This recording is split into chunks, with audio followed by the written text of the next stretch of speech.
bande de malfrats spécialisés dans le vol de moto a été présentée ce matin à la presse. Une bande composée de 13 voleurs.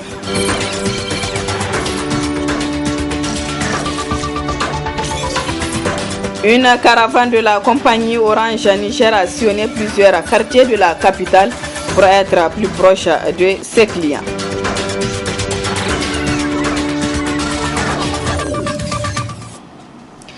Mesdames, Messieurs, bonsoir, bienvenue à cette grande édition d'information sur la télévision Labari. Présentation ce matin dans le locaux de la police judiciaire de 13 malfrats spécialisés dans le vol de motos. Ces 13 voleurs de motos sont des Nigériens et vivent à Niamey. Le compte-rendu de Asma Ousseidou et Sadou Doumi. Spécialisés dans le vol des motos, ces jeunes garçons composés de 2 groupes, dont le premier 5 et le second 8 malfrats. Ces malfaiteurs ont été arrêtés grâce à la bravoure de la police nationale. À travers la brigade de recherche et d'investigation, a fini par démanteler 2 grands réseaux qui sont spécialisés dans le vol de motos dans la capitale Niamey.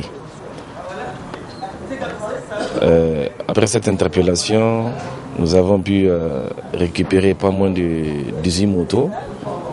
Ce matin, on vous a présenté les 2 groupes. Le premier est composé de 5 personnes et le second groupe est composé de 8 personnes. Donc, nous profitons de vos micros une fois encore de plus pour demander la franche collaboration de la population. Cette dernière doit nous aider dans nos différentes missions de sécurisation des personnes et de leurs biens sur l'ensemble du territoire national. Coup de chapeau donc à la police nationale qui continue à appeler cependant la population à la vigilance. Salou Moumouni Djoga, coordonnateur Kazoka Tunkai, une association des structures de la société civile de Torodi, a été interpellé ce matin à Torodi. Une interpellation suivie d'une manifestation de soutien à Salou, comme nous le précise un habitant de Torodi, qui nous explique également les motifs de cette manifestation. Il y avait des centaines d'années, la patrouille mixte a saisi en plein bouche du Niger, là, loin de la frontière du Burkina. C'est des ânes, oui, c'est dans le territoire nigérien. Ils voulaient les amener au Burkina, ils voulaient les transporter dans des voitures. La patrouille mixte les a saisis pour les amener c'était avant-hier, au niveau de la préfecture de Torodi. C'était là que le problème était parti. Donc, c'est de là que lui, il a répondu, il a dit que non, ce n'est pas comme ça. Si, comme tel est le cas, de les remettre aux propriétaires, quitte à eux de les vendre sur le territoire nigérien. Il a appelé ses autres membres, et y compris la population. Le professeur avait répondu. Ils sont contre son arrestation parce qu'il était pris. Il est actuellement dans le cours de la gendarmerie. Mais actuellement, il y a eu de la crainte parce que les FDS circulaient dans les couloirs. Il y a eu pas mal d'arrestations quand même parmi ceux-là qui voulaient manifester ou montrer leur mécontentement. Oui, maintenant, la voie est dégagée. Ils ont eu à éteindre les pneus brûlés là, tout. Chacun va à ses occupations, mais n'empêche, on voit la patrouille, les FDS dans les couloirs de Paris. Une caravane de la compagnie Orange Niger a sillonné plusieurs quartiers de la capitale. Objectif à être plus proche de ses clients, mais aussi présenter les offres d'Orange Niger. Le compte-rendu de Adam Ousmana et Cheibou Guissou. Fidèle à sa tradition d'être toujours à proximité de ses clients afin de les rapprocher de l'essentiel, l'opérateur Orange Niger poursuit sa caravane à travers la ville de Niamey. Une caravane qui permet d'expliquer davantage les services qu'offre l'opérateur à sa clientèle. Et ce mois-ci, la particularité de notre bonus qui est connu de tout le monde, c'est que le bonus que vous gagnez, qui est de 200% d'abord, qui fait 30 jours de validité, il est convertible en data de communication, d'Internet. C'est-à-dire qu'aujourd'hui, quand vous avez rechargé et que vous avez 200%, vous pouvez convertir votre bonus et non votre...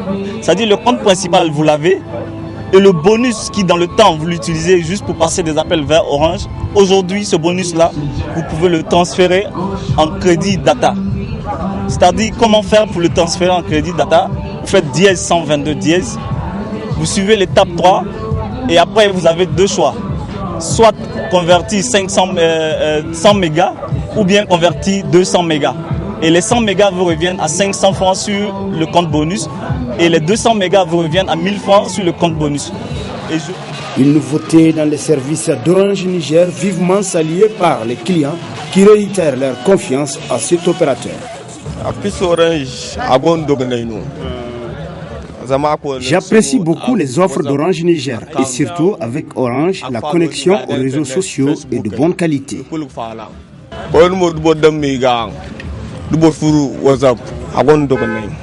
Vraiment, je préfère Orange mieux que les autres. Et là, Orange c'est bien. En tout cas, pour moi, Orange c'est le meilleur réseau.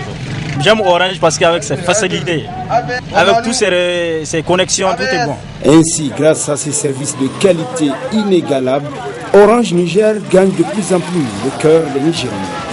Orange, rapprocher l'essentiel. Par un communiqué rendu hier, le ministère des enseignements secondaires et primaires ont annoncé la reprise des activités académiques pour ce lundi à l'école ex-Bédir. Les élèves ont répondu présents ce matin, mais les cours n'ont pas commencé. Le reportage est de Nafisa Hassan et Ibrahim Abdou. La situation reste toujours un peu confuse au CSP Bédir. Malgré l'annonce de la reprise des cours annoncée par les autorités en charge de l'éducation, la nouvelle administration n'est jusque-là pas fonctionnelle, mais tout de même sera bientôt dans l'ordre selon le diplomate turc qui tente d'assurer élèves et parents. C'est le fruit de la coopération qui existe heureusement entre les deux pays, de la République de Turquie et de la République du Niger. On va continuer notre coopération dans chaque domaine et maintenant la passation de la direction dans le cadre de cette coopération dans ce domaine. Je suis très heureux d'être en coopération avec les autorités nigériennes. Je voudrais féliciter aussi aux autorités parce qu'ils ont pris la décision, ils ont déjà nommé la nouvelle administration pour faire continuer votre enseignement comme toujours. Les parents d'élèves toujours touchés par la situation de leurs enfants restent inquiets quant à l'avenir que pourrait réserver à leur progéniture cette école maintenant appelée ex-Bédir. Jusqu'à présent, on n'a pratiquement aucune information sur ce qui se passe. On a vu le ministre sortir, les 3 ministres sortir, dire que l'école était fermée et qu'aujourd'hui, ce matin, ils allaient rouvrir une nouvelle école. Et tout cela, ça a été fait sans l'avis des parents. Les parents n'ont jamais été consultés. Et en plus, lorsqu'on observe ce qui est en train de se passer, c'est qu'il est clair qu'il y a des questions politiques turques, entre Turcs, qui sont en train de peser ici sur le régime en place pour que cette école soit fermée.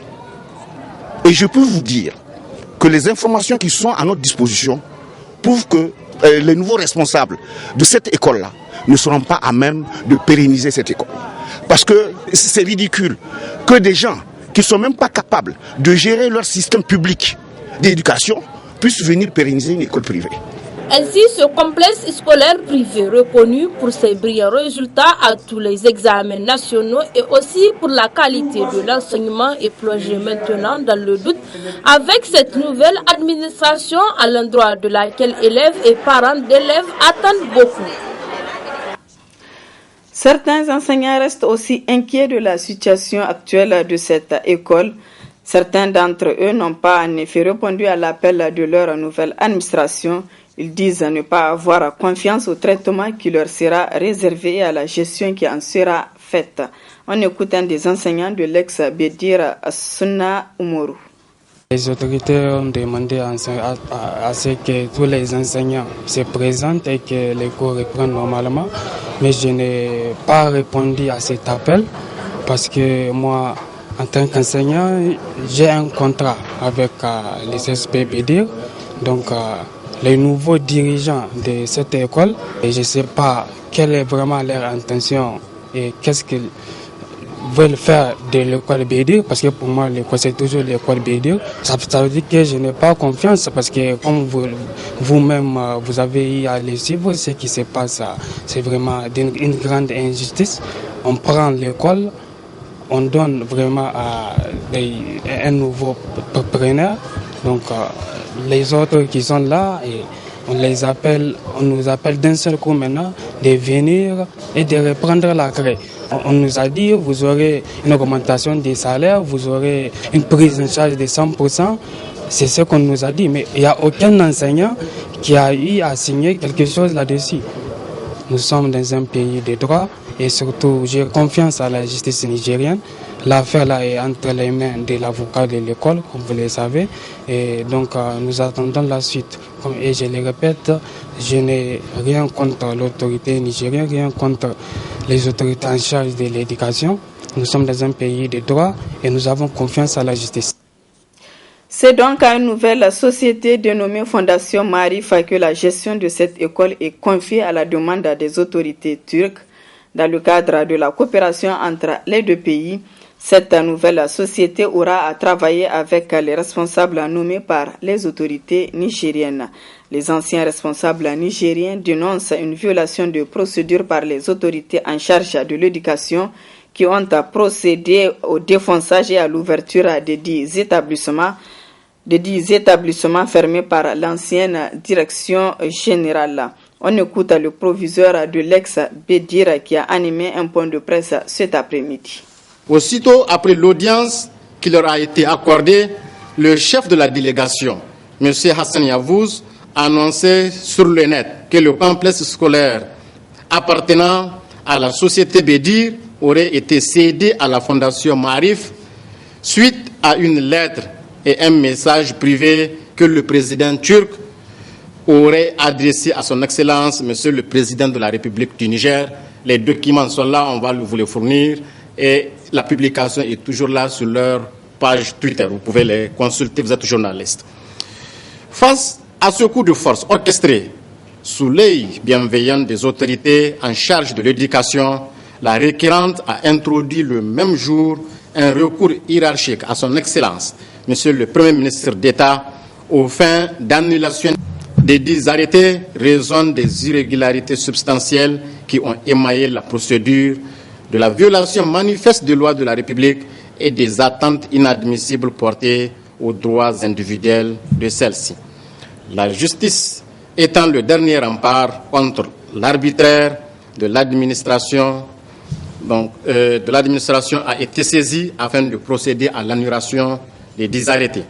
En attendant la décision judiciaire, nous avons procédé à la fermeture du complexe scolaire Bédir et de ses internats. À notre grande surprise, le dimanche 1er janvier 2017, les autorités éducatives ont procédé au défonçage et à l'ouverture des 10 établissements qu'ils ont eux-mêmes demandé de fermer. Si vous constatez avec moi ce qui va en contrario avec la logique demandée même par ces autorités qui avaient demandé la fermeture de ces établissements. Il y a une démarche dans toute chose, et la démarche a été biaisée. Nous voudrons juste le respect du droit et le respect de la propriété privée. La suite de cette édition, dans son discours à l'occasion du Nouvel An, le président de la République a réaffirmé l'engagement des autorités de la 7e République d'œuvrer en faveur de l'alphabétisation et de la formation des adultes au Niger. Une annonce qui réconforte les responsables de la formation non formelle. Le reportage est de Hassan Saleh Mustafa et Ibrahim Abdou. Les autorités de la 7e République décident de relancer l'alphabétisation et l'éducation des adultes au Niger, un programme expérimenté dans les années antérieures où il a fait ses preuves. Plusieurs années après son interruption, les autorités actuelles reviennent sur ce programme avec certainement de nouvelles ambitions. Pour rattraper notre retard en matière d'alphabétisation et d'éducation des adultes, le gouvernement a élaboré et mettra incessamment en œuvre un plan d'accélération de l'alphabétisation et de l'éducation non formelle. Ce plan présente une offre diversifiée et adaptée aux besoins des membres des organisations communautaires de base, des groupements féminins, des comités de gestion, des élus locaux et leaders d'opinion.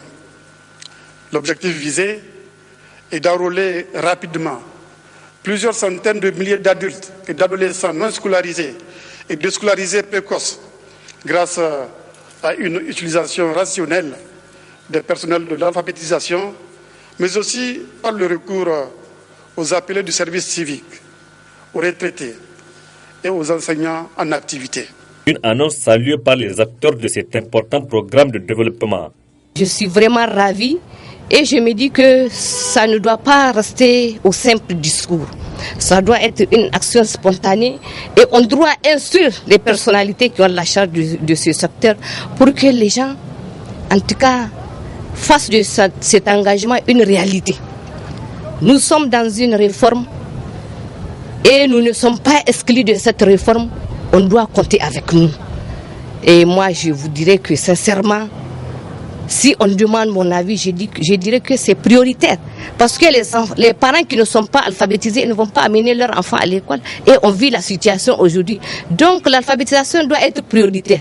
Et à un moment donné, nous avons même réclamé la création d'un ministère de l'alphabétisation. Et les gens ont commencé à rire. Mais moi j'ai dit, mais c'est tout à fait normal. C'est une cause que nous défendons. Et bon, si vraiment on voit la nécessité d'impliquer pleinement l'alphabétisation dans le processus du développement, il faut qu'il y ait un ministère de l'alphabétisation. Il faut qu'il y ait des personnalités, en tout cas, qui vont sentir ce poids sur eux et qui vont s'engager dans la lutte contre l'analphabétisme. L'annonce a été faite le 31 décembre dernier par le président de la République dans son message du Nouvel An. On attend à présent de voir la matérialisation de ce projet. Les femmes des partis politiques membres de la mouvance présidentielle ont cet après-midi rendu publique une déclaration au siège national du PNDS Tareya. Il s'agit pour ces femmes d'examiner la situation sociopolitique du Niger tout en apportant leur soutien au président de la République, Issoufou Mahamadou. Un extrait de cette déclaration, lu ici par Aïssata Sido et les membres de l'ANDP Zamalahia. La récession économique que traverse le Niger et plusieurs pays dans la sous-région en particulier et le monde en général n'a pas engendré le débrayage des secteurs socio-professionnels de ces pays, parce qu'ils savent que c'est une crise transitoire pour laquelle la réponse est dans la relance du travail. Le peuple nigérien doit cultiver le même élan patriotique. La modernisation de notre capitale est une exigence de développement que le programme du président de la République a étendu à toutes les capitales régionales. Et en dépit de la situation économique morose, le président de la République, son Excellence M. Issoufou Mahamadou, homme d'État visionnaire, et son gouvernement, dirigé par M. Brigitte Raffini, ont assuré régulièrement les engagements vis-à-vis des partenaires nationaux et internationaux. Le président de la République est un rassembleur qui incarne la paix, le développement et la démocratie. Toutes choses qui lui ont valu le slogan populaire Kaï Mougani Mougani. Aussi, nous, femmes des partis membres de la mouvance présidentielle, renouvelons notre soutien sans condition au président de la République, son Excellence M. Issoufou Mahamadou, et à son gouvernement pour leur sens de responsabilité. Dénonçons et condamnons toute violence verbale à l'endroit de nos autorités. Lançons un appel à la société civile et aux partis politiques de l'opposition de privilégier un dialogue constructif avec le pouvoir que de chercher la déstabilisation des institutions républicaines. Demandons aux jeunes d'arrêter les insultes sur les réseaux sociaux partout où ils sont. La gouvernance électronique constitue aussi une menace pour la paix sociale. Lançons un cri de cœur aux parents d'éduquer leurs enfants sur les mœurs et valeurs qu'incarne notre culture. Le Niger est une richesse commune et ses fils et ses filles doivent se mettre ensemble pour le construire pour les générations présentes et futur. Le pouvoir appartient à Dieu qui le donne à qui il veut. Nous, femmes de la mouvance présidentielle, lançons un appel à la mobilisation permanente des démocrates sincères pour sauvegarder les institutions de la République. Voilà, mesdames, messieurs, ici s'achève ce journal. Merci à vous de l'avoir suivi. Excellente soirée en compagnie du programme de la télévision La Barre.